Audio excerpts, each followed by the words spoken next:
dari Ibrani 9 ayat 25 sampai dengan ayatnya yang ke-28.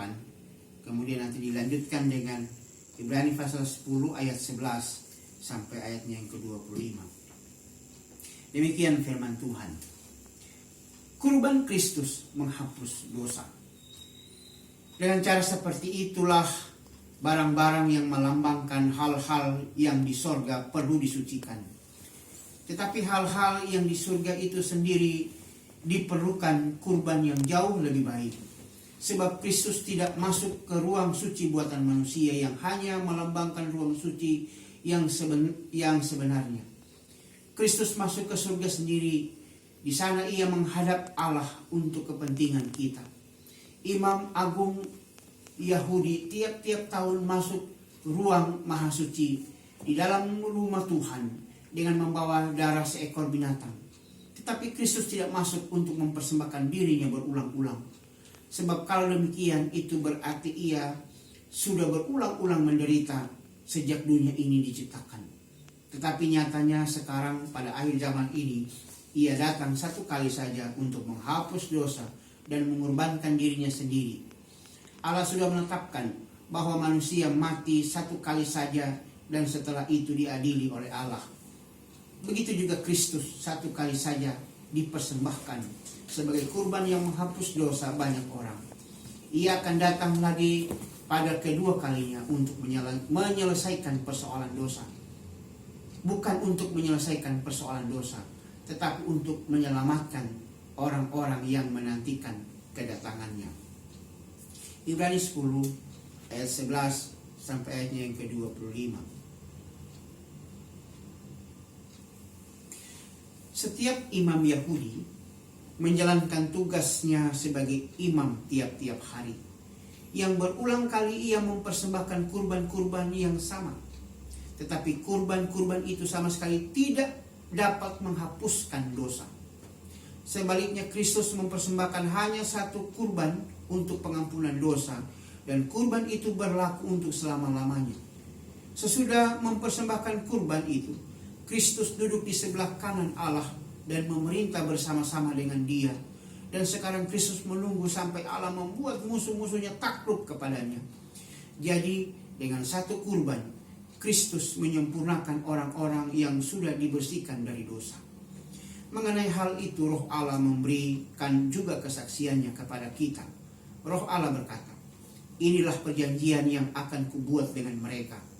Pada hari-hari yang akan datang, kata Tuhan, aku akan menaruh hukum-hukumku ke dalam hati mereka dan menuliskannya ke dalam pikiran mereka. Allah juga berkata, aku akan melupakan dosa-dosa dan kejahatan-kejahatan mereka. Jadi dosa-dosa dan kejahatan-kejahatan itu sudah diampuni. Maka tidak perlu lagi persembahan kurban untuk pengampunan dosa. Nah saudara-saudara, oleh kematian Kristus itu kita sekarang berani memasuki ruang maha suci.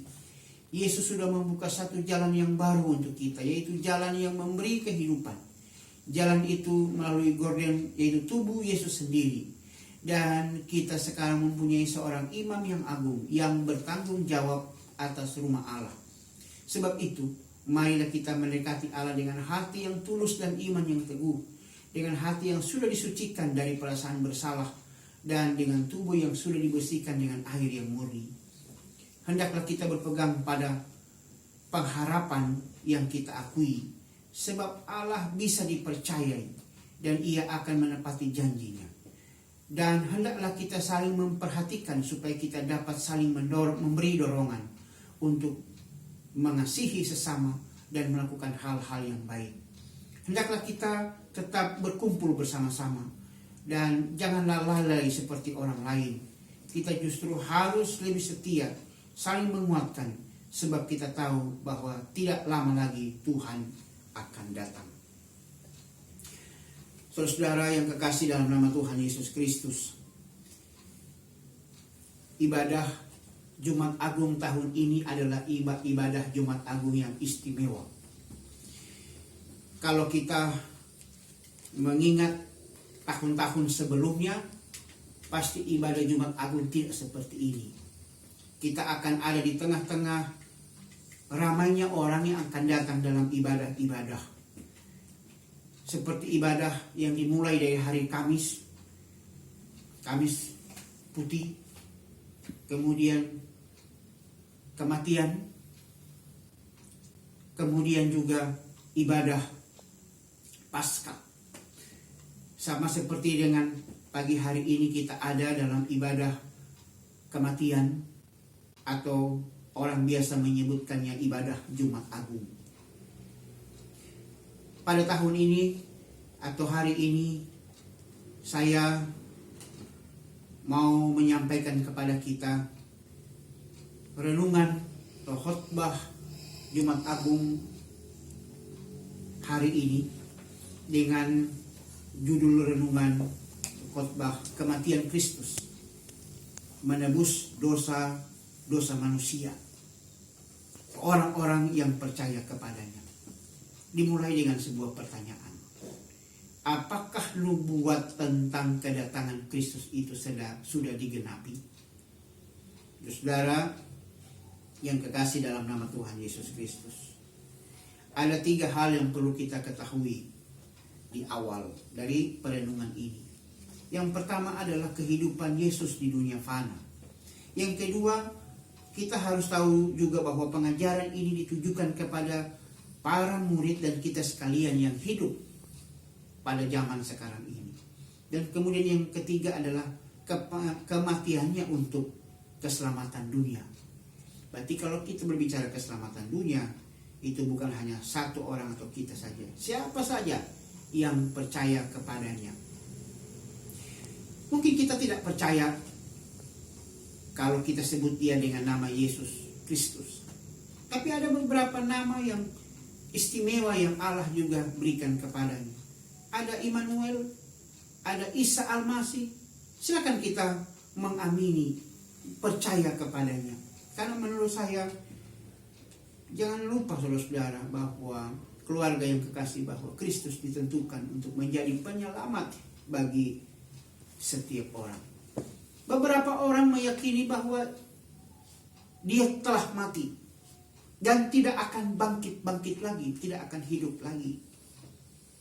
Kembali kepada pertanyaan tadi, apakah nubuatan sudah digenapi? Sebagian orang tadi mengatakan percaya bahwa Yesus tidak bangkit lagi. Tetapi saya mau katakan kepada kita sekalian, sesuai dengan firman Tuhan yang telah kita membaca. Ada 2 pembacaan firman Tuhan, 3 dari Markus 15 ayat 20 sampai 41, kemudian dari Ibrani 9 ayat 23 sampai 28, dan Ibrani 10 ayat 11 sampai 25. Kenapa saya mengambil bagian-bagian ini? Saya merasa bahwa bagian-bagian ini mempunyai hubungan satu dengan yang lain, untuk mengingatkan kepada saya dan saudara-saudara bahwa nubuatan penyelamatan dunia yang telah dinubuatkan dari nabi-nabi zaman dulu itu tergenapi. Kenapa? Itu digenapi pada saat Yesus mengatakan berseru ketika ia disalib, sudah genap. Kata sudah genap atau kalimat sudah genap ini menunjukkan juga kepada kita suatu kalimat yang tegas. Kalimat yang menandai bahwa orang ini tidak kalah. Yang menandai bahwa orang ini tidak mati. Kita juga meyakini bahwa dia 100% manusia dan 100% zat yang mulia. Kita percaya dia Allah. Maka yang kalah mungkin adalah tubuh jasmaninya. Yang menurut saya, tubuh jasmani itu mati bersama dengan dosa-dosa kita. Dosa-dosa yang ia tebus. Orang-orang yang percaya kepadanya yang ditebus oleh darahnya. Tetapi ada suatu peristiwa yang luar biasa terjadi di balik penebusan itu, di balik kematian itu. Kita yang percaya kepadanya bahwa ia adalah juru selamat, Justru pada waktu kematian itulah kita dimerdekakan atau kita dilepaskan dari dosa, pelanggaran, dan perbuatan-perbuatan yang tidak berkenan yang kita lakukan selama kita hidup dan mendukakan dirinya. Kemudian, saudara-saudara yang kekasih, seperti yang saya tadi katakan, bahwa pembelajaran ini awalnya ditujukan kepada para murid. Tetapi kemudian pembelajaran ini juga ditujukan kepada kita yang hidup pada masa sekarang ini. Mari kita lihat beberapa hal terkait dengan pengajaran ini. Betapa hebatnya Tuhan Yesus Juru Selamat memanfaatkan waktunya selama ia masih ada dalam dunia. Kebanyakan kita menganggap bahwa hidup ini terlalu singkat untuk melakukan apa yang kita dapat kerjakan. Tetapi Kristus menggunakan waktunya yang terbaik untuk dapat hidup berdekatan dengan sesama manusia, berdekatan dengan keluarga-keluarga, menceritakan tentang kebaikan, memberkati orang-orang yang ada di sekelilingnya. Apakah mereka menerima atau tidak, ia melakukan hal yang baik. Tidak cukup sampai di situ. Ia juga memperlihatkan kepada kita bahwa ia melakukan pekerjaan sehari-hari seperti yang biasa dilakukan oleh manusia. Dia juga membuat meja-meja, kursi-kursi, perabotan rumah tangga yang lain. Kemudian, ini yang menurut saya penting, ia mulai mengajar 12 orang selama kurang dari 3 tahun. Dan ketika ia mati disalib, ia mengatakan bahwa ia sudah menggenapi sesuatu yang dianggap mustahil bagi manusia. Tetapi pekerjaan Allah yang kita yakini sampai hari ini, tidak ada yang mustahil. Semua ada dalam penentuan. Ia telah memberikan pelajaran yang sempurna kepada kita. Bukan hanya pada murid yang hidup pada masa lampau, tapi kepada kita sekalian yang hidup pada masa ini. Ia memberikan pelajaran yang sempurna tanpa papan tulis, tanpa kurikulum tertulis, tanpa buku, tetapi menghasilkan hasil yang pertama yang dapat kita lihat terjadi dalam diri 12 orang yang mendapat pengajaran langsung daripadanya. Dan mereka merupakan kelas utama terkenal di dunia, sebab mereka dibimbing langsung olehnya sebagai Maha Guru Agung.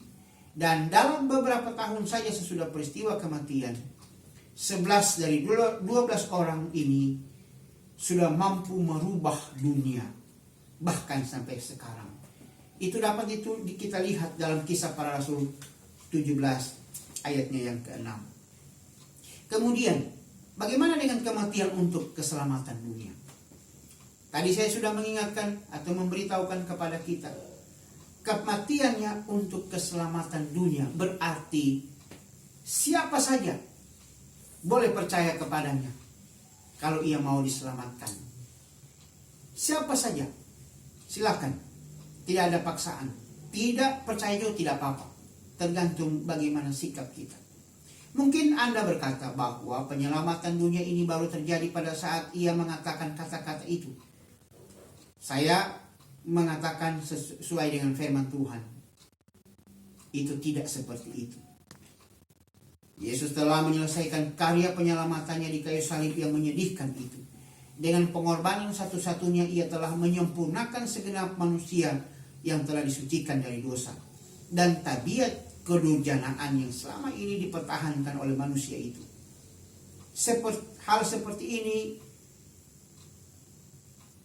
seperti doa pada zaman kuno yang mengatakan bahwa satu pengorbanan yang lengkap, sempurna, dan tidak cukup bagi umat manusia alias pengampunan bagi seluruh dunia. Jadi tidak perlu lagi ada korban-korban binatang sembelihan dan lain-lain. Karena Kristus telah mengorbankan hidupnya satu kali untuk selama-lamanya bagi dosa manusia. Dan pekerjaan itu telah selesai sempurna. Dan kita patut mengatakan terpujilah Tuhan. Mengapa? Karena sebelumnya penebusan dosa, doa-doa yang dilakukan oleh orang-orang zaman dulu itu dilakukan berkali-kali. Seperti kita lihat dalam kitab Imamat, ya, kitab Ulangan, kitab Bilangan, yang memberitahukan kepada kita bahwa setiap kali orang berdosa maka ia harus pergi kepada imam. Dan imam yang mendoakan kepada Allah, memohon kepada Allah untuk pengampunan dosa orang itu. Dan itu bukan dilakukan satu kali, tapi berkali-kali. Setiap hari kalau kita membaca dalam kitab-kitab itu, setiap kali ada saja orang yang datang kepada imam membawa permohonannya.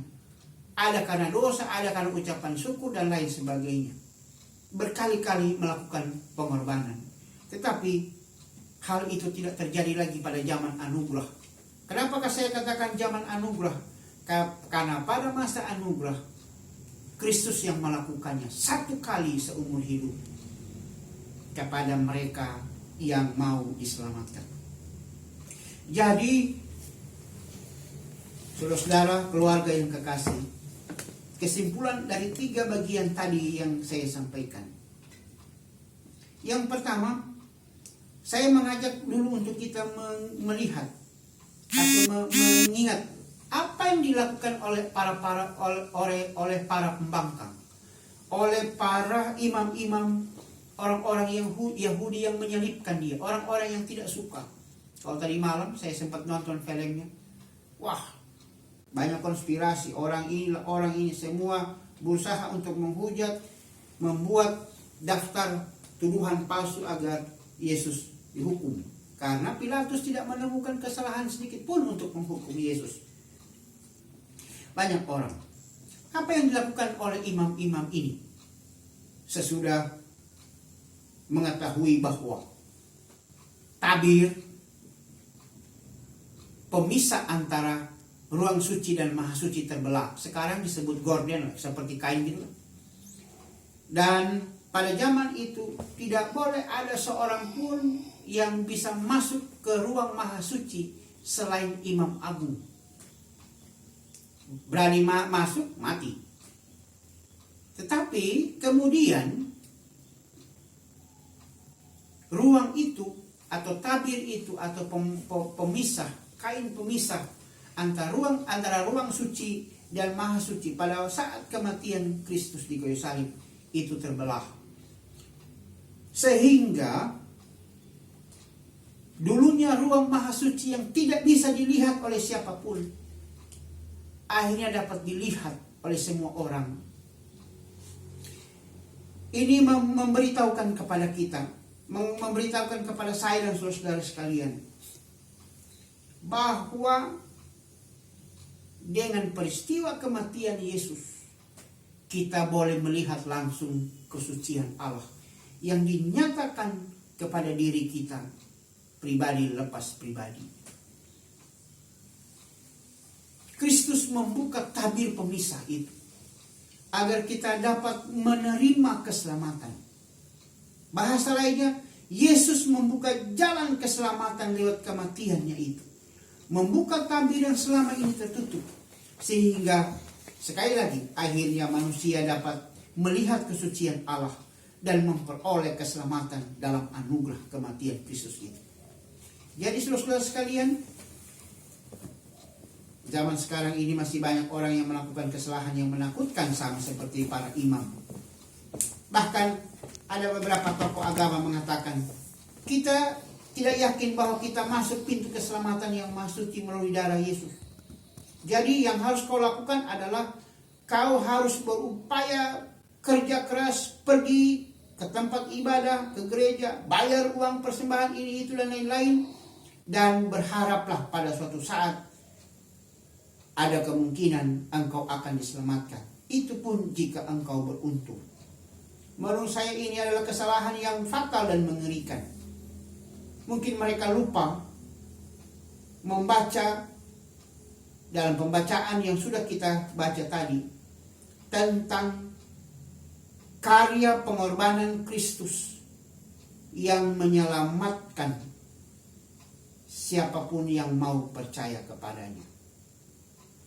Yang kedua, orang yang sadar, yang percaya, yang meyakini bahwa keselamatan itu adalah pemberian Allah dan bukan usahanya sendiri.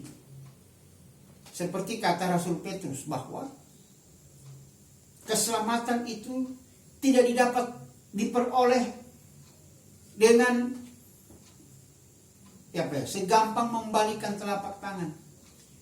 Tetapi itu adalah pemberian Allah, pemberian yang mahal, pemberian yang ditebus dengan darah yang mahal, yaitu darah Kristus.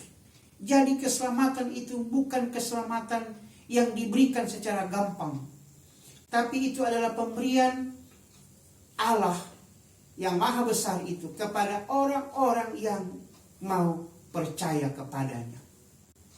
Sekali lagi, keselamatan itu bukan diperoleh dengan cara gampang, tapi penebusan dosa, keselamatan itu adalah anugerah Allah yang diberikan kepada orang yang percaya kepadanya. Jadi kita perlu mengimani bagian ini, dan jangan membuat karya keselamatan itu menjadi sia-sia. Orang lain boleh berkata bahwa Kristus sudah mati untuk semua orang, oleh karena itu semua beroleh selamat. Jadi tidak usah kita repot-repot membuat sesuatu lagi untuk mendatangkan keselamatan itu. Sekali lagi saya mengulangi, tidak seperti itu. Kita perlu melakukan sesuatu untuk mendapatkan keselamatan, yaitu dengan cara kita taat, kita setia, kita beriman, kita berharap kepadanya. Mau meninggalkan dosa dan pelanggaran, letakkan di bawah kaki salib Kristus, agar beban itu tidak menyertai langkah-langkah perjalanan hidup kita. Agar dalam melangkah hari-hari selanjutnya, kita melangkah dalam damai sejahtera daripada Allah. Karena Allah telah mengaruniakan kepada kita karya termulianya, memberikan kepada kita anugerah kelepasan, yaitu penebusan dari dosa melalui Kristus Yesus yang sudah menjadi juru selamat yang abadi itu. Sekali lagi, keselamatan itu tidak akan diperoleh begitu saja tanpa kita melakukan sesuatu. Tidak seperti yang dikatakan orang, sekali selamat tetap selamat. Saya mau koreksi bagian ini. Sekali selamat tetap selamat itu berarti kalau saya besok mencuri lagi, saya besok berzina lagi, saya besok membunuh lagi, berarti tetap selamat. Saya berpikir itu adalah ajaran yang salah, yang tidak perlu kita ikut-ikutan di dalamnya. Menurut saya sesuai firman yang telah kita membaca dalam 3 bagian tadi, keselamatan itu hanya diperoleh di dalam Kristus.